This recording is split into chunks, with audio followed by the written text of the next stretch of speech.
In this video, you will need 4 flashcards, 4 blank flashcards. And the first word that we have is literal. Literal. And if there's ever been an adjective that describes me, this is it. Lit-a-rule.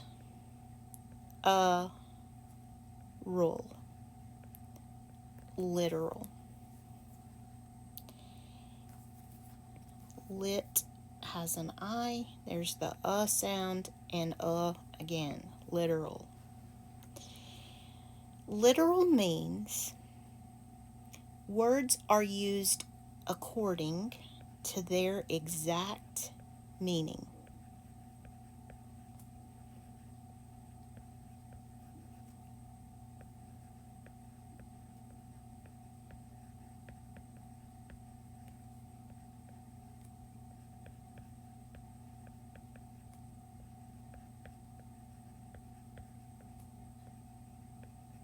For example,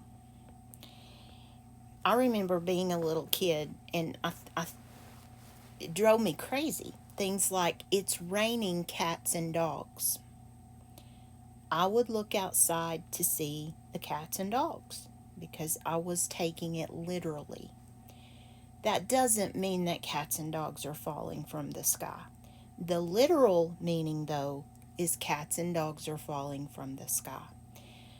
I don't get jokes very well. I'm so literal that I don't understand punchlines. I'm very much a math and science person because I'm used to exact meaning. That's what I look for in life. I am not a figurative person. I am a literal person. This is an adjective. It's used to describe a person or a piece of writing. Literal. If you tell me it's raining cats and dogs, I expect to see cats and dogs. The opposite of that is the figurative brain. Figurative.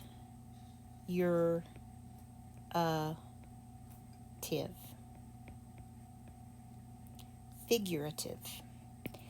This is the brain that really enjoys poetry. This person can write poetry. They understand poetry. Shakespeare was a figurative person, where words are used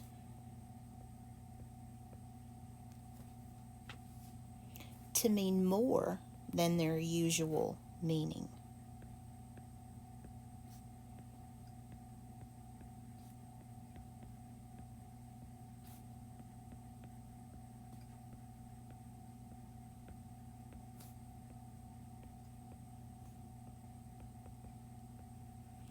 For example,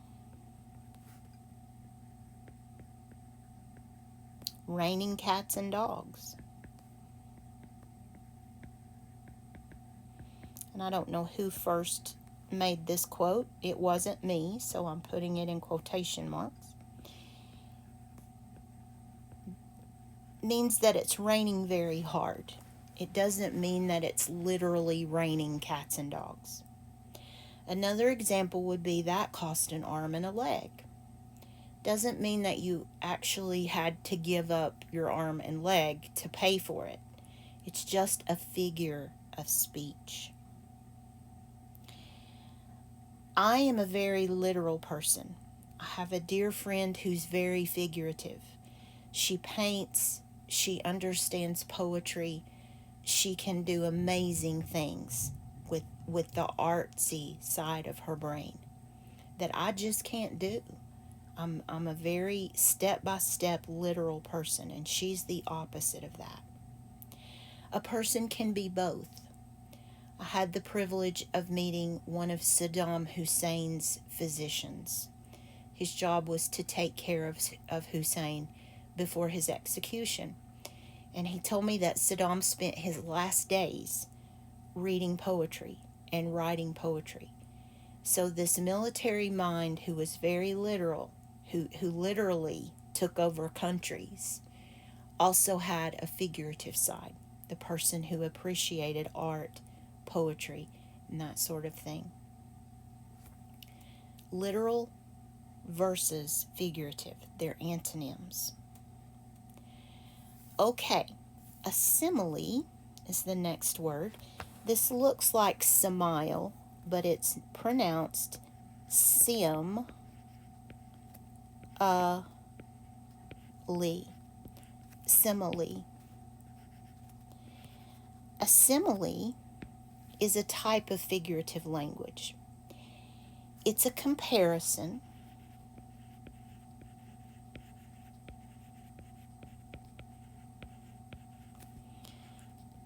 of two people or things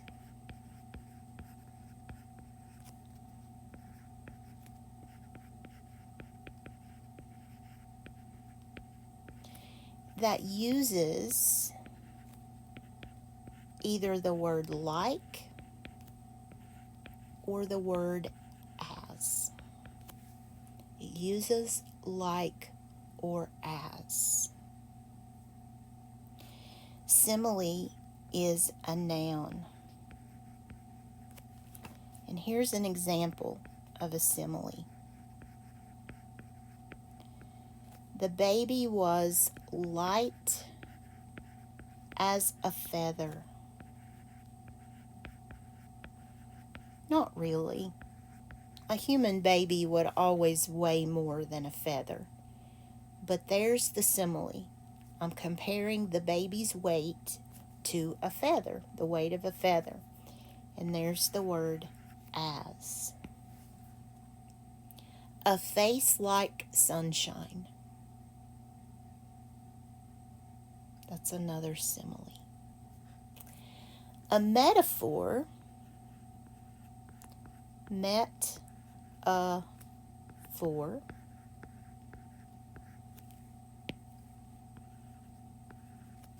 and there again that PH makes the F sound, metaphor, is a comparison. So it's a noun.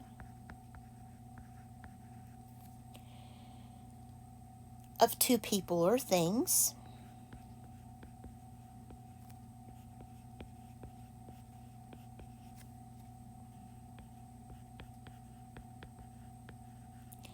That calls attention to similarities.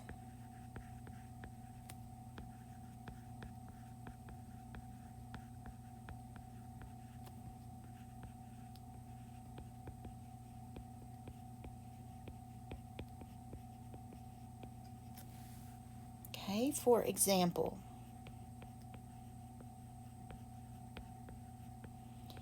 he is a shining star.